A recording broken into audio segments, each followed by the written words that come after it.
Hello everybody, and welcome back to Pravus Gaming and more BioInk Redemption in the Lethal Difficulty Guide series. We will continue the life campaign and go to the intensive care unit. The tough scenarios, supposedly, though life shields is, I would say, pretty darn easy. The Enigma is the first on our list. This one can be a little bit tough, and the reason being, you start with a set number of bio points and cannot really use or collect any more. You have to diagnose and cure the patient with what you have. Very resource intensive, you really have to be on point with your diagnoses. Any mistakes and you might just lose a scenario. Now I can confirm if you go for bio points rush, occasionally you will see a massive rush of the bio points and you can collect them. I think that's a bug. Now the thing is, it does track in your victory tracker over on the right how many points you have spent, so I don't think picking up extra points will help you at all. So you can totally skip this booster if you want. We'll pick it up just to show how it works, and maybe, just maybe, we'll get to test and see if it actually does anything. For diseases, it only makes sense to increase your ability to diagnose, so you'll want to go for either fewer symptoms or fewer potential diseases.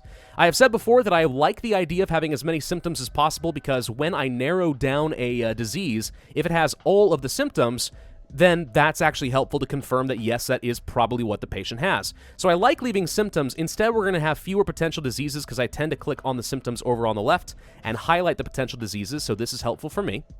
Lifestyles, we're not going to spend any points on lifestyles, so the only thing to grab is random lifestyles. Intensive care, we will be going for the cheaper tests because we're going to do a lot of them, and I want to save as many points as possible. And for the environment, you could go for slow collapse. There are no upgrades that I am aware of, so there's no point in making that cheaper to be cost-effective. Just go for the slow collapse so he doesn't die. But realistically, in this scenario, it's really just a test of your diagnosis skills. And it's actually a pretty quick scenario because if you make a bunch of mistakes, well, congrats, you can just start over. And there's no points to collect, so you can just speed through at double speed. It's really not that bad. So we have a fever. That could be a lot of different things. We have a skin rash. That can only be a handful of things.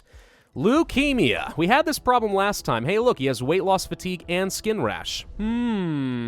All those could be it. Skin cancer only has one symptom, unfortunately. He probably does not have the necrotizing fasciitis, just because he also doesn't have nausea and vomiting.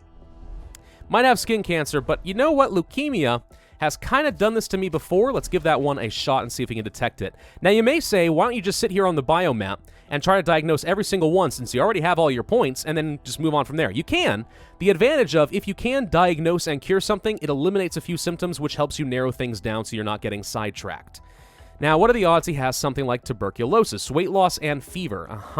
Pneumonia, fatigue, and fever, H1N1, and flu. All of these seem plausible. If I go for the infectious disease blood panel, we will test for several things at once, and if he does in fact have tuberculosis, it will diagnose the rest of it for me.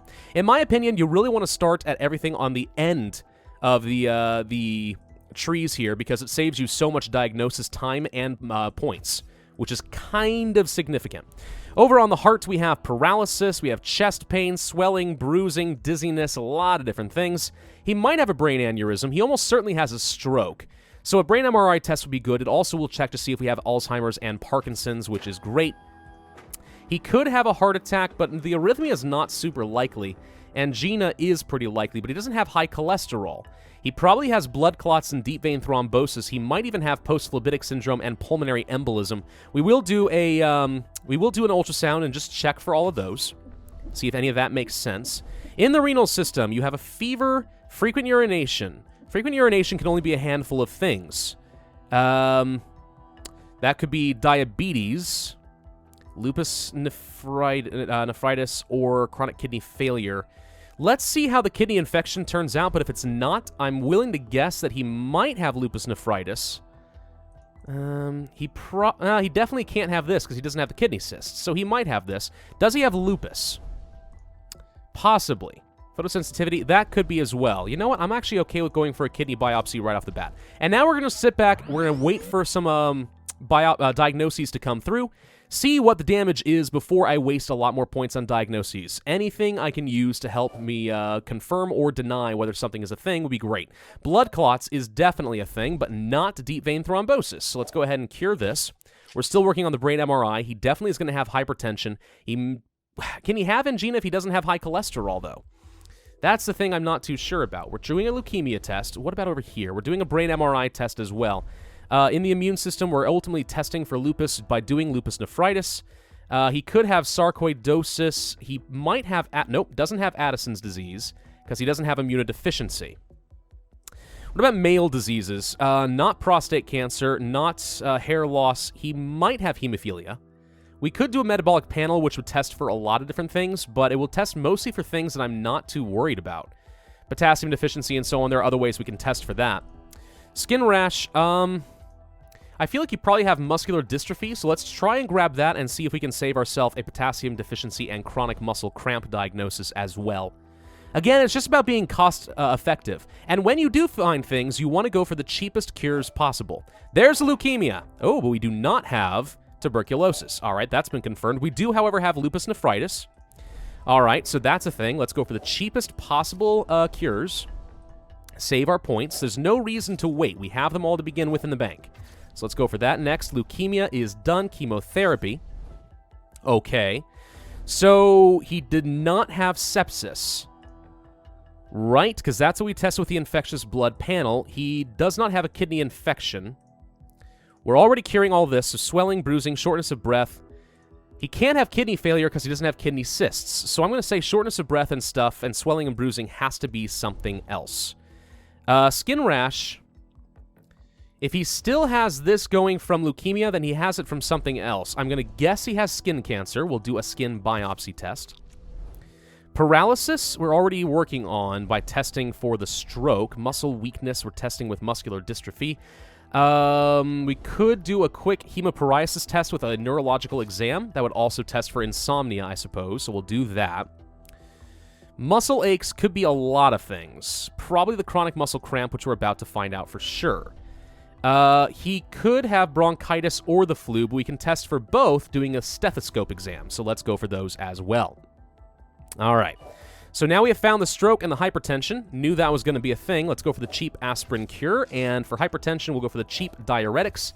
Again, we do not care about speed or efficiency. We just care about getting the cheap ones to make our points last. All right, so we're still doing a few more tests. Bronchitis has been confirmed. Okay, so we'll do the antibiotics here. He could have chronic bronchitis and pneumothorax. A single chest x-ray would test for both. So we'll do that next. I really want to see what the muscle biopsy turns out before we waste too many more points in the muscular system, even though I know that's where most of the damage is. No hemoparalysis or insomnia. Okay, so that's not a thing. The muscle weakness must be from something else. Fatigue must also be from something else. What else could be giving him fatigue? Potassium deficiency, which he probably does have. See, this is the thing. You want to start with... You want to start with the stuff that you think is the most likely and kind of work your way from there. Because again, if you can rule out a few of those symptoms, like maybe we wouldn't have done that test for fatigue if we had been able to rule that out in the first place. Maybe. So let's wait and see what the muscle and skin biopsies turn out. That could narrow down a lot more of the symptoms as well. We do have skin cancer. That has been confirmed. Let's go for the chemotherapy. We're running out of points, though.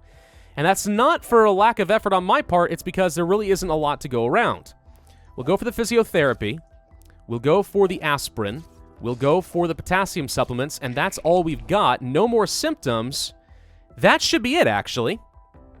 No more symptoms? I think we just actually beat the scenario. Within 28 days, we found everything, and he's not going to lose a single system. So yeah, nope, there's the points burst, by the way. So we get these extra points, but again, I don't think they do anything, because I'm looking over here on the right where it says 2 bio points, and I'm saying we can't spend these things that we're picking up right now. But what it does do is give you an opportunity to get some extra score, I think. So yeah, definitely pick up the bio points rush if you have the XP, because extra score is good.